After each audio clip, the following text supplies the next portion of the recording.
Welcome to our series on Ireland's trees. In this episode, we're going to be talking about a non-native tree and a non-native conifer tree, the Noble Fir, this mighty tree stretching up behind me. Conifer trees are a whole group of trees that are ancient. There have been conifer trees on planet Earth for over 300 million years. They evolved before any of the flowering plants, before any of the grasses, any of the, most of the deciduous trees that we know now, most of our native trees. In fact, most trees in Ireland that are non-native are conifer trees. The most common trees in Ireland are conifer trees.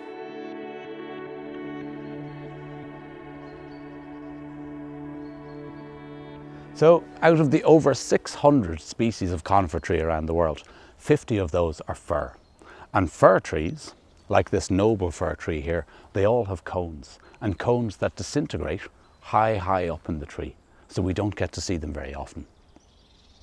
Noble fir has been planted in plantations much like this back in the 1950s and 60s in Ireland, as it's a very fast growing tree.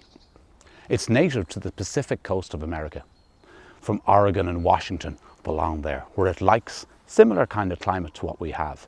Damp climate, a lot of rain, and temperatures that don't get too extreme. These trees are quite happy to grow once the soil temperature is around about 5 degrees or more, and they love the rain. And all of the Atlantic water that pours in here on the west coast of Ireland suits the noble fir very well. One of the ways to identify noble fir, or in fact any of the firs, is the bark. They have this lovely smooth bark, and noble fir is known for its little bubbles that contain lots and lots of sap that you can see pushing out of the bark. As trees get older, every single year they put on a new layer, a new circle of growth, and in that growth is the xylem and phloem, which allows the sap flow up and down throughout the tree and allows it to transport nutrients from the ground and allows it to transport the carbohydrates that it's captured from the carbon that it's captured out of the sky back down the tree. And these trees have so much sap in them that when they wake in the spring, when they're responding to the extra light, quite often that sap will burst out of these bubbles, and you can see the white stains that are left behind as it dried. When the trees are younger, the bubbles are more prominent. As the tree gets a little older, the bark tends to crack and have these fissures in them. But these bubbles are full of sap. And when we burst one of the bubbles, you'll see the sap start to pour out. That sticky sap, it acts as a protection for the tree, for any insects that are trying to burrow their way in there. They'll get entombed in the sap.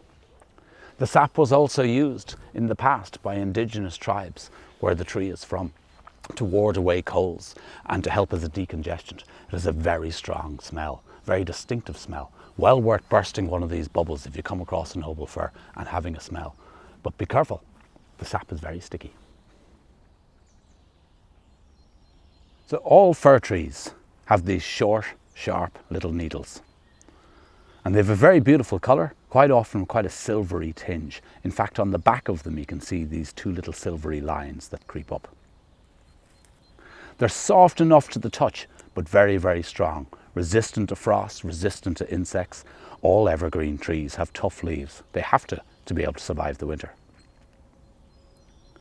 And one of the distinguishing factors for fir trees as opposed to spruce or some of the other conifer species is that when you pull off some of the needles, it'll leave behind smooth bark with little kind of horseshoe shaped bumps on it.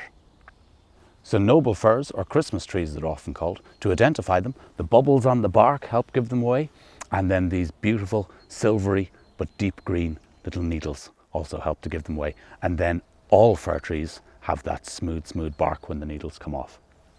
The needles tend to stay on these trees for a long time after they're chopped down. So if you have a Christmas tree, a live Christmas tree in your house this year, there's a good chance it'll be a species of fir, possibly even noble fir.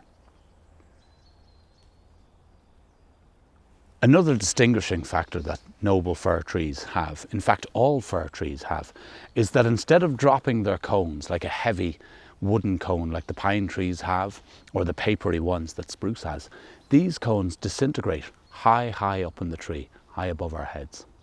So we don't often get to see them like this. In fact, we usually have to wait till just after a storm where we see one that's been blown off.